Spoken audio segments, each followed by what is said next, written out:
such an amazing film, so hopeful, so inspiring, so common sense. And I've seen it a couple of times now.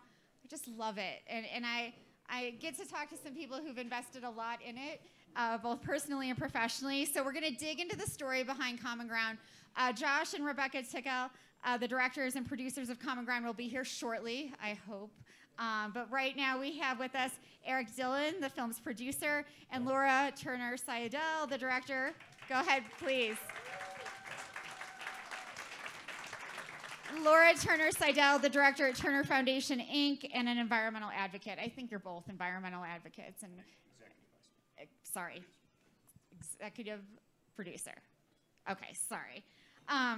So there's so much to take in. The film is so beautiful. Again, it's so hopeful and inspiring. And one thing that strikes me is that, there are these celebrity champions that we hear from at the beginning and at the end, but we don't really need them, do we? Because there's Leah Penniman, there's Gabe Brown, there's Rick Clark, there's Kara Boyd. There's so many farmer heroes in this film.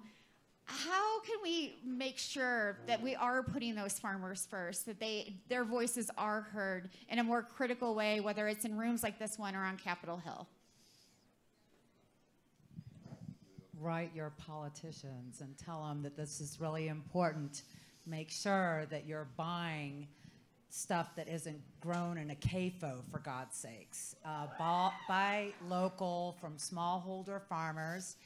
And there's a lot of things you can do. And, speak up about it. Go online, Kiss the Ground, and there's screenings happening all over the country. And if you don't have one in your community, make sure you figure out how to get one. Go to your independent theater and say, we'll bring a lot of people. We did it in Atlanta. We were the first city to host a premiere in the Southeast, and we had 350 people the first night, and that got extended at the theater for 2 weeks through Christmas. And that's the way we grow this movement. We just need to build awareness, education, support the farmers and ranchers. And when we say the blessing with our kids, it's not only the hands that prepared the food that we need to thank, it's the ones that grew the food that we have to thank. Absolutely. Bravo to that. Eric. This is a farmers, ranchers first movement, period. And we were walking down the street today on Main Street, Park City, and we got stopped by 4 farmers from Illinois who saw a hat we had on that said Common Ground. This is a true story. And they were gushing. They'd seen Kiss the Ground. They'd heard about Common Ground. They wanted to see it. And what they said to us was that, A, they were regenerative farmers. We have them. It will be on Instagram. It will be on Instagram at Common Ground. You got to watch this. And they said, we have to do this because we are degrading our soil, and we will not be able to grow crops in our soil in 50 or 60 years. And so it's imperative that we recognize the seriousness of the problem. If we support farmers to convert, not only do they stop degrading their soil, but they start improving their soil. They become more profitable, as we tried to show in this movie. And we have a huge role to play because we have to support them. If you think about the cost of a bag of Cheetos, you've degraded the soil that product came out of. You've released carbon from the soil that product came out of. The cost isn't readily apparent in the bag, but the cost is going to be paid by your kids and your grandkids. In contrast, if regenerative food is a little bit more expensive, it's sequestering carbon, it's improving your ecosystem, it's saving your planet. And so I'd like to think the parts of this film that make me cry are all farmer related. I hope some of you experienced that today. If I look back and say, why did I get involved? What am I trying to do? I would tell you, Laura and I probably don't look like farmers or ranchers, but we are. And if I can see my neighbor in Montana who has 4,000 acres, who is in debt, can barely make ends meet, if I can see a time where his kids want to take over his ranch because he's profitable, and it's not just profitability for these people, it's that they can tell that they're making the land better. They can tell that it's thriving, biodiversity is coming back, the chemicals are going away, and that matters as much to them as the profits. That'll be how I judge success of this film, if we can make life better for farmers and ranchers around the world. Hear, hear. I love that. Thank you. More applause, more applause. Eric, I want to come back to you. How did you connect with Josh and Rebecca? How did this all come about for you being involved in the film? Could you tell already I'm not really a film guy? Well, I bought a ranch in Montana in 2013, and my eureka moment, I guess. They say that you don't find your passions, they find you. But I was on my soil in July, and it was bare dirt because we were spraying Roundup on it. And it was like, I felt like the little kid telling you how to get the truck under the bridge. You let the air out of the tires. None of it made any sense to me. Why do we spray Roundup? Because we had to go fallow every other year because we didn't have enough moisture, is what he said to me. And that embarked me on this journey to try to prove out regenerative agriculture, or a better way. I didn't really know what the word regenerative meant. I just knew I had to do something for my land because I care about the environment, and I knew we were degrading and ruining everything. And so I just started on this journey, which led me down a lot of blind alleys. And then I found Gabe Brown. I went to Gabe Brown's farm, and I promise if I took every one of you to Gabe Brown's farm, it would be a religious experience for you. If you put your hands in Gabe Brown's soil, you don't have to watch this movie anymore. You're just gonna go, I get it. I believe.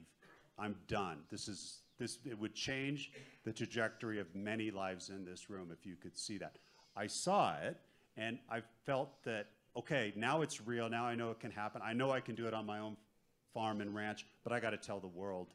And Gabe had just, at the time, kind of finished working on Kiss the Ground. I saw Kiss the Ground, and I started to realize the power a documentary can have in educating people and touching people.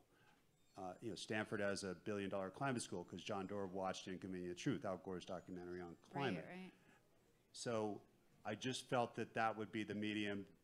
Gabe gave the Tickels a great reference for me, and I guess, as they say, the rest is history. It's kind of amazing, and the power of film and culture and the arts is so imperative when we're talking about these really big issues that seem impossible to solve. So, Laura, I know talking to youth and helping them become change makers is very important for you personally. Can you talk about how the power of film is really important for young people, not just college students, but people in elementary school, even younger? How do you get them involved in this? So I was raised, I just want to go back a little bit and give credit where credit is due. So I was raised by Captain Planet. And, every day we would hear about the existential threats facing humanity, whether it was climate change or the biodiversity extinction crisis, nuclear threat. And that person was very involved in the media, and that would be Ted Turner. And he invested a lot of money in building awareness and getting people to change their ideas about what they had to do to create a healthy, livable planet for children and future generations. And yes, he was Captain Planet, and he created a cartoon called Captain Planet and the Planeteers, and this crowd looks pretty old, so I doubt very many of you are actually the ones that watched the cartoon during the 90s. But when, he was a boy, just the power of media and youth. When he was 9, he read an article in Nat Geo magazine, and it was about the disaster of the eradication of bison and the genocide of the people that honored them. And my dad, when he had enough money to buy his first piece of land, he was successful enough, it was in Charleston, South Carolina, outside of Charleston, and he bought his first 3 bison because that little story stuck in the back of his head, and now he's got 14 ranches and 55,000 head of bison. And in the early 80s, he was like buying these ranches and telling the cowboys, either you can stay on with me and evolve to be bison men, or you can leave. And Dad really hated cows, but now, and so I grew up hating cows, and we didn't eat beef in the household.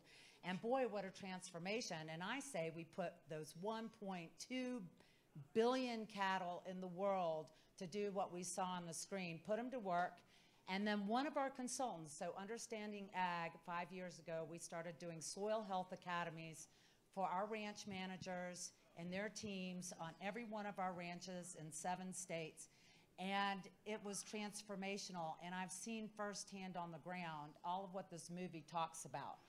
And so I am a believer, and I serve on 15 boards, and a lot of them are environmental boards, Project Drawdown, strictly scientific. EWG, Ken Cook was featured in here. He's a soil health guy. And really, it's all about not talking politics all of the time. My dad brought the Russians, the Soviets, and the Americans together on the field of sport with the Goodwill Games. And he proved that you can find common ground. We have much more in common than we do differences. But it's the world that we're seeing here, the lobbyists, the politicians that are paid off by the lobbyists, and the big corporations that are doing everything in our power to divide us, so we're distracted and we just keep going with the system that is killing our children. It's not right, and it's David versus Goliath. And finally I feel like with this regenerative ag that David has more and bigger rocks. Yay. And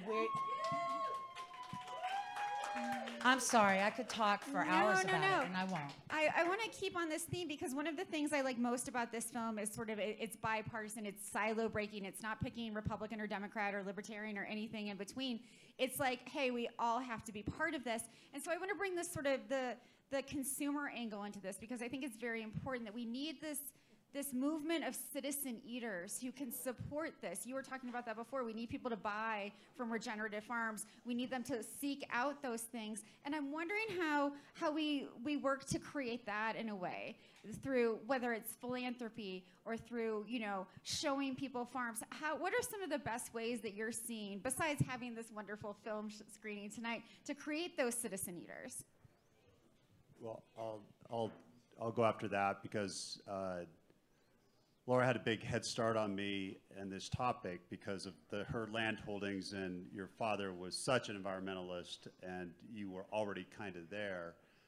I felt my contribution might be I'm a capitalist. I've been involved in building a lot of businesses, and I felt that there needed to be capitalistic tone to the regenerative movement. And to me, that means creating commercial markets and also holding all these greenwashing companies that are out there saying that they want to have 1 million acres in regenerative agriculture, like General Mills, who Gabe Brown has been in their boardroom 2 times, and they go out and they do a simple no-till, which is only part way there. So we're working hard on creating certified regenerative agriculture, which will give you, the consumer, the same confidence you have in the organic certification labeling. And we're working hard to get food companies in America and globally to embrace that certification. And I ask all of you to help us when you see those products that are certified. Vital Eggs is going to cost you $11 for a dozen eggs. I'm sorry, it's gonna come way down, but you are really helping the movement if you buy those eggs, and that's the best thing you can do right now. If you're involved with a charity, get a hold of me. And the biggest gating issue for farmers and ranchers is that they are so poor. I cannot emphasize enough Did you see the line of the farmer debt? It's $450 billion. Where do you think that money went? It went to all the agrochemical companies. So if you're involved in philanthropies and you want to help finance farmers transitioning to regenerative and paying, it's not much, but paying to get certified would be huge. And a lot of people are doing that right now. The Waltons are doing that, others are doing that, but that's a real strong need. And our directors, can we give them a hand that took ours?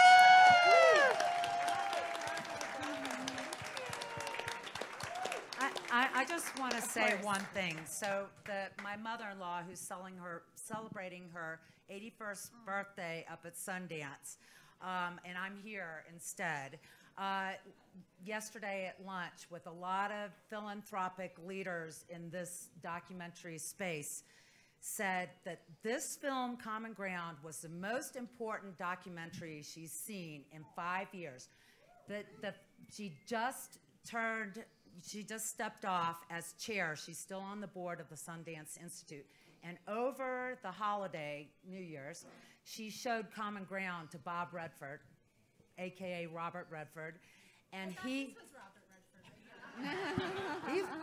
you know what? He looks a lot like him. But I just wanted to say that Bob Redford is so excited about this film. And thank you, Josh and Rebecca, for all you've done to make the most important documentary that I have probably ever seen. I've got a few close favorites, but this is transformative. Nice. Woo! Sorry we're late. Thanks for finally showing up. Yeah, I'm not going to say with whom, but we have a big announcement coming soon about our release for the film. So we were just meeting with a streamer, and it went very well. Congratulations. Amazing. Amazing. I do want to turn to you both now, because the last time I talked to Josh, he said that there was a very different cut of this film that was made. It was a lot darker. And I'm wondering why, for you both, it was important to make this a more hopeful, less dark, less doom and gloom kind of film. Rebecca goes first. Oh, I think when we get into editing, I like to wallow in the sort of like, oh my God, look at all this dark stuff. I like to wallow in that cut for a minute. And so, I kind of get to do that first pass. We're working together the whole time. She's like, okay, make the sad, dark cut. And then we show it, and everyone's like, whoa, way too depressing. And she's like, okay, now can we do the version that I told you to make before? And then we make the cut with the happy ending. But look, all of our films, we always center and come back to that every problem has a solution. And so if the film isn't conveying a problem, a solution, then we're in the old paradigm of environmental documentary storytelling, which is the first act is depressing, and then the second act is very depressing, and then the movie's over. So that's kind of like how environmental documentaries used to be. And we wanted to create something new for Big Picture Ranch, and that's kind of our style. And during the process of making these soil films, we started making Kiss the Ground 10 years ago. We now have a 7-year-old and a 9-year-old. And so we became parents as we were making these films. And that really changed everything for us in terms of what the stakes were. Our life became longer than our own. We got extended into the future. And even the choice to become parents, as many young people are thinking, maybe I don't want to have kids because of all of this bad news. And so, we have a huge opportunity right now to change the trajectory that we're on as a species. We are facing, are we going to continue to have human life on Earth or not? And that's where we're at right now. We all know that. We don't want to hear about it. We don't want to talk about it. It's too upsetting. It keeps us up at night. And the great news is that there's a simple, elegant solution, and it's right beneath our feet, and it really doesn't take that much to make the transition to start sequestering all of that carbon that we've emitted, and we can do it. And so why in the world would we not? This was the pressure on us for the last 10 years to tell this story and to tell it well, and the knowledge of the power that storytelling has Right. to change the world. I mean, it really can change the world, and we've seen that with Kiss the Ground. But Common Ground, you know, when we met with Eric in the beginning, he said, I want this to be the Sermon of the Mount for regeneration. No small task. But somehow, you know, through this collaboration, through our amazing team, I mean, there's so many people here that we collaborated with. Holly, Jan Bozucki, our executive producer, who's been amazing. Holly Dunn, like everybody who's worked on this film. Corinne, an executive producer with 360. I mean, the 360 team. Like this film is going to change the world. Storytelling has the power to change the world. It already is. It is. When it has a hopeful, actionable message. I mean, that's what moves human beings, and it has from the beginning of time, and we have the opportunity to do that with this film. Absolutely. Thank you. Round of applause. On that theme of changing the world, we've talked about this old paradigm of storytelling, which was very doom and gloom, and there wasn't a lot of action. There's such a wonderful impact campaign with this film, and I want you all to sort of talk about it and how you're you know, people aren't just leaving this film and going, oh, that was great. They're doing something. Well, a big part of the impetus for the Impact campaign, you know, we've done 20-something films. Fuel was our first film back in 2008 here at Sundance, won the Audience Award. We've got a few people who actually worked on that film here. God bless you guys for still being with us. Tolerating us. Yeah, many years later. We know that people congregating together in a three-dimensional, real-time theatrical space changes the nature of everyone in that space's vibration. You vibrate together, you drop into a specific energy vortex. We're from California, okay? But it happens, and we've seen it for 25 years. It's absolute. And when you do that with 50 people or 100 people or 1,000 people like we had in Los Angeles last week, or 700 people like the people that showed up in the ice storm in Ann Arbor, Michigan to pack that theater last week, who knew that was going to happen? Everyone in that room goes, I saw you, I got you, we're part of the same team, we know there's a solution, there's no going back. It's not like something you watched accidentally on Netflix as you fell asleep and you're like, I don't even know if I watched that. You remember that moment, and you take it out in the community, and the community becomes durable. And where's Kurt? I just want to give a shout out to Kurt Ektafar. Best Kurt, distributor in the you know, world right there. yeah. Kurt. We said, Kurt, we want to do a release, and we want it to be really big in theaters, and we want it to be like a thing. And he was like, yeah, let's do that. Like, no theatrical distributor would take on a movie about dirt, a second movie about dirt, and be like, yeah, let's release it in theaters. Dirt sequel. We've done 100, the film's done 100 movie theaters. And when we got to 100, something happened. The community started to talk to the rest of itself. And it became an independent organism. And it began to organize theatrical screenings. And it began to call us and say, when is this on digital? Because my grandmother in Korea needs to see it now. And to have that kind of incredible impact. And then the community started generating stuff. It was like, here's a version of the educational curriculum. People we didn't even hire yet. Here's the schools here are the farms we wanted to go on. Here are the politicians it just started creating its own snowball. It does. It creates this groundswell of activism and advocacy and real impact that I don't think a lot of other films could generate. I'm wondering because, you know, we're at Sundance. We had a lot of young people in here earlier. I think they're still here, I hope. What's your advice as filmmakers, as advocates, as philanthropists, as people who have power for that next generation of how to carry this mission forward, this work forward? Because there's a lot of climate anxiety right now. I mean, it's rampant. My 15-year-old has it. I have it. You know, how do we counteract that with these good stories and the Gabe Browns and the Leah Pennemans and everyone else who's featured in this film? Do you know how many people have come up to us and said, my child quit college and became a farmer because of you? I'm like, that's great. And they're like, I don't know. You know, I think, you know, young people, they've grown up in a world where they've been told that climate change is happening and there's not going to be a future for them. And I think as soon as they see this powerful opportunity for us to course correct. I think that it's a no-brainer that they're going to find their role. Like, I really think that people, they intuitively know what it is that they can do to contribute. We each have a role to play in this. And to piggyback also into this question on the last question, which is how we're going to get this film out and reach young people, or how we're going to do it, we always make an educational version of the film that's 45 minutes long. We make it free for classrooms, and so we're doing the same thing with Common Ground, a 45-minute educational version, free for classroom, along with a standardized curriculum for grade school and high school. That will be free.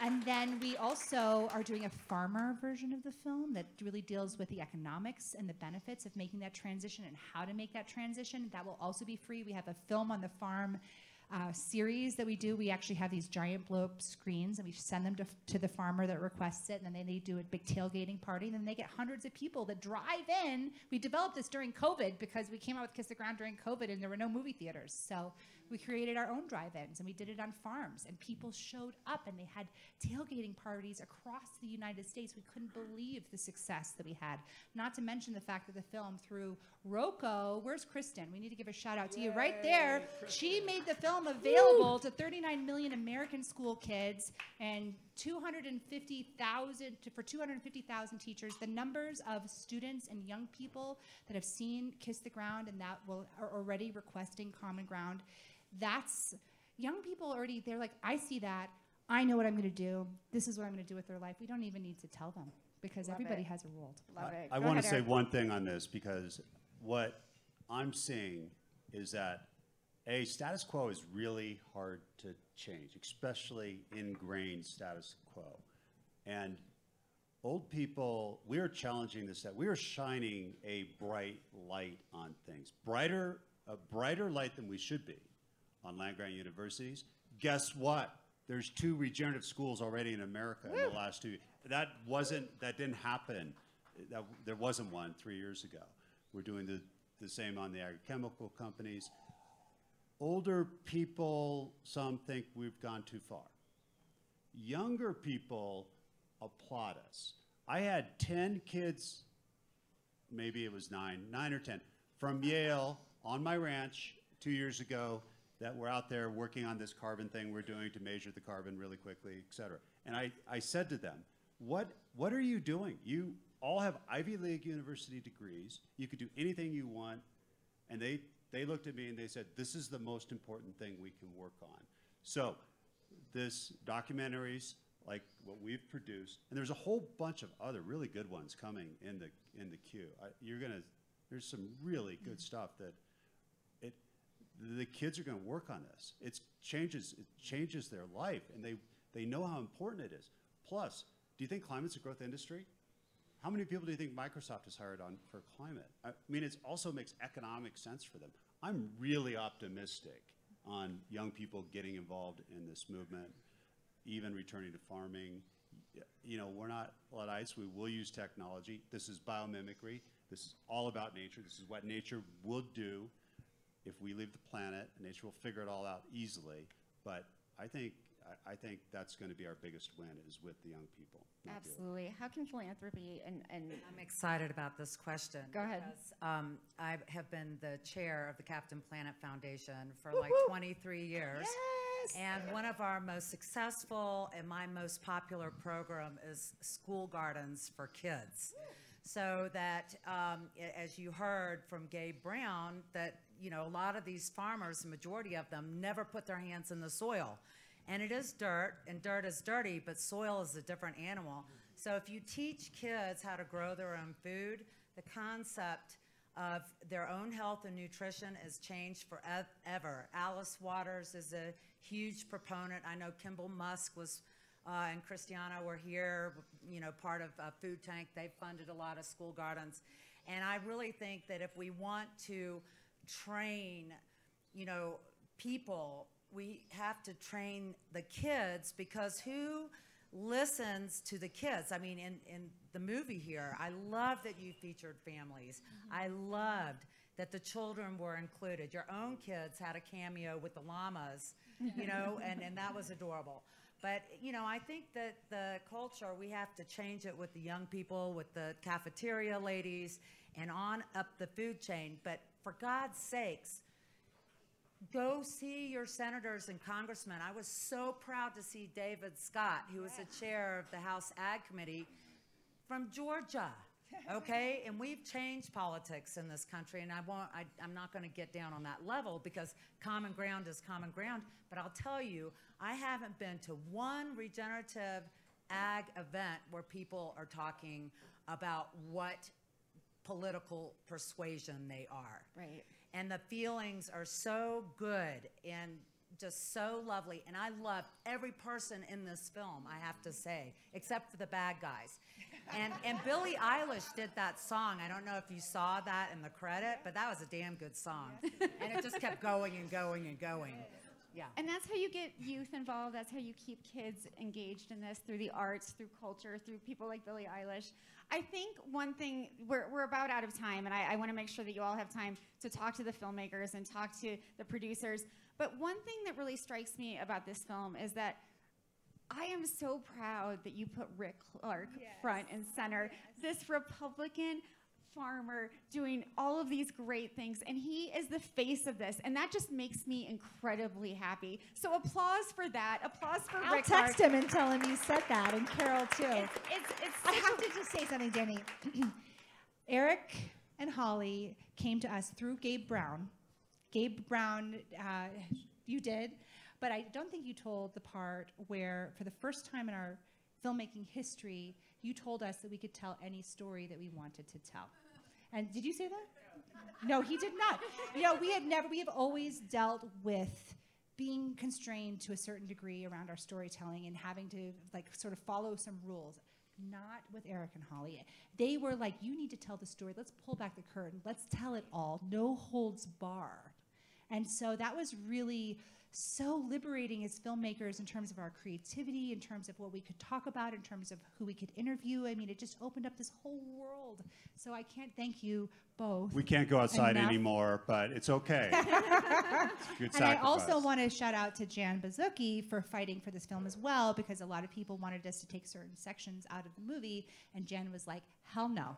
This movie needs to be what it is in its full form, and it cannot be censored. And I cannot thank you and you three enough, and also Dave, of who's not course, here tonight. because that's part of what you're sensing. It's like, it's not fluff, you know, it's not a censored story. This is really what is going on, and I think I'm just so brave of you to allow us to be able to do that kind of storytelling. So thank you. I love it. With that, another round of applause for Common Ground, please. Woo! Congratulations. I am so grateful for this experience that we've had in this wonderful brewery today. I have so many people to thank. Park City Brewing, along with our partners 360 Communications, HHMI Tango Bank Studios, Big Picture Ranch, Tony's Chocolonely, Ahold Delhaize, Kamado Joe, Nature's Fine, and Carhartt. Thank you to Mode Events for making sure everything went flawlessly today. Thank you so much. Give them a round of applause, please. They're amazing. Thank you to my co-founder, Bernie Pollock, Kenzie Wade, and Liza Green for all their work behind the scenes. Thank you to all of you for being here all day long. I am so grateful for this experience and being at Sundance and just meeting so many wonderful storytellers and change makers. Have a wonderful evening and a wonderful reception.